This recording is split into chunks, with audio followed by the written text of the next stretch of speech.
नागपुरात दुचाकी चोराला अटक, त्याच्याकडून 2 दुचाकी हस्तगत, दारू पिण्यासाठी आरोपी चोरी करत असल्याची माहिती। परभणीतून निघालेला आंबेडकर अनुयायींचा लॉंग मार्च जालन्यातील रामनगर परिसरात दाखल। सरपंच संतोष देशमुख, सोमनाथ सूर्यवंशी आणि विजय वाकोडे यांना न्याय मिळवून देण्याची मागणी। लॉंग मार्चनं कापलं 120 किलोमीटरहून अधिक अंतर। दापोली तालुक्यात माकडांचा उच्छाद, शेतकरी आणि नागरिक त्रस्त, वन विभागाकडून माकड पकडण्यासाठी मोहीम। नांदेडच्या नायगावमध्ये मनोहर मोरे यांना घट्ट मैत्रीची प्रचिती आली। मोटारसायकल हरवल्यानंतर मोरेंच्या मदतीला धावून आले पत्रकार संघातील मित्रांनी मोटारसायकल आणि हेल्मेट गिफ्ट केलं। अंबरनाथमध्ये मद्यधुंद ट्रेलर चालकानं अनेक गाड्यांना उडवलं। सुदैवानं जीवितहानी नाही, मात्र जवळपास 50 वाहनांचं यात मोठं नुकसान।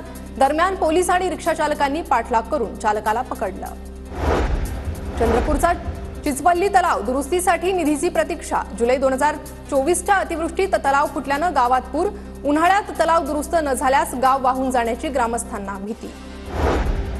हिंगोलीतील वसमतमध्ये हापसापूर जिल्हा परिषद शाळेतील शिक्षकाला सेवेतून बडतर्फ करण्याचे आदेश।